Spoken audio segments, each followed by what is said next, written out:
more of out of the boys? Oh, good second half. Yeah, we weren't as good second half as we were first half, so it got us in a fair bit of trouble. But we need to improve on that. You took the first step last week.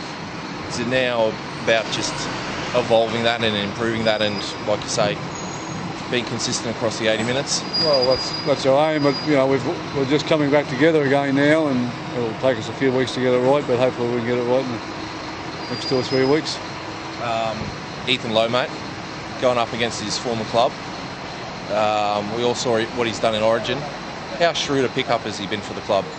Oh, well, we're obviously happy with what he's done, and he's a good person and easy to coach, so we think we've done well getting him. He came down for a lot less money as well, so it showed that he was pretty committed to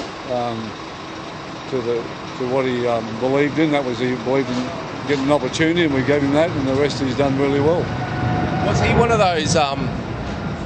Was he one of those opportunities where your eyes lit up a little? You knew what he could do, and you thought he was being a bit undervalued up there? Oh well, I'm not sure what was happening up there, but I just know that I coached against him enough times, and I knew what he brought. So yeah, it was a real opportunity for us, and we grabbed it, and we're pleased we did that. Without the Burgess brothers, is there anyone in particular that you think needs to stand up? Oh no, they all do their jobs, and they all turn up with a good attitude. They don't need anybody else. But it is a test of the forward pack. Missing a couple of guys on the Burgess brothers, Lamb Knights out as well, and they've got a pretty monster pack. Yeah, they have, but we know we've got a full night's work in front of us, but that's not deterring anybody, and there's no reason why we can't do that. What did you make of them last week? Probably one of the upsets of the year. Yeah, I thought they played pretty good last week. Yeah, good. What about it? Did you watching it think we've got to look out for that? Oh well, you're watching with a different type of viewpoint at different stages. I didn't, there's nothing there I didn't think that we can't compete against. So they played well and we played well, so it should be a good game.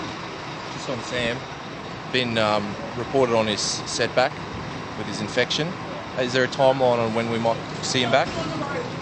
No, there's no timeline. When the doctor thinks he's fit to play, that's when he'll be back. So that's could be next week, could be the week after, might be the week after. No one kind of knows at the moment. Is there any chance that he could be set for an extended stint on the sideline, that he could miss a good chunk of football after this? What? Well, he's missed a bit now. What are you talking about? Rest of the season? No, that's not going to happen.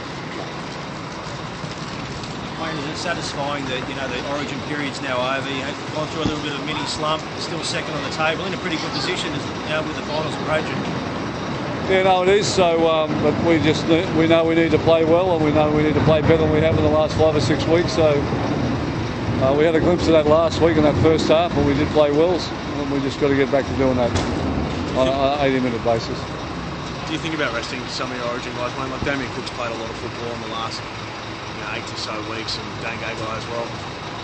Yeah, they have, but they're experienced Origin players, and they haven't had injuries, and they're not carrying any injuries, and we've rested them from training and that type of stuff. So no, I didn't see any reason to give them the game off. We need them, and they want to play. A lot of talk up at Gold Coast way on who should be coaching. You got any opinion on that? Well, they had some great recommendations for the last coach they had there, so I'm not sure who they're listening to now. Do you think maybe a mentor role, or who do you think? I don't know. I've got no idea. But there's plenty of advice out there, and as I said, the guys that gave it last time, we're all ducking for cover now, so who knows? Do you think, Wayne, there's been talk about them playing games in Brisbane next year, and what's the solution for the Gold Coast? Why don't you think it's worked for someone who's spent so much time in Queensland? Oh well, it did work when they first kicked off as the Titans, so they got some good results there. But for whatever reason, they just lost their way with certain things happened to their business there as well, and Michael Searle got in a fair bit of trouble there, and they built a high performance unit and all that type of stuff. So there's a lot of background stuff there, but it did work at one stage, and it'll work again. They just got to get the right people in the place. Is moving them to Brisbane the right answer, do you think? I don't know if that's happening. That's just speculation at the moment. I don't see that happening. Why not? Well, there's a great market in the Gold Coast, and they had a pretty big following there in that early part of their of the Titans, as we know them now, and they've just lost their way a little bit. They've just got to get themselves back on track, and they've got quality players there. They've got a great facility. I can't see why they'd be leaving the Gold Coast. Wayne, 50 games for Cam Murray this week, big achievement for him. What's that? 50 games for Cam Murray this Saturday. A big achievement once to play 100, but now it's 50, so I'm not into the 50 stuff. Okay, 100s, 200s, 300s, yeah, but 50s is not a game of footy. Thank you.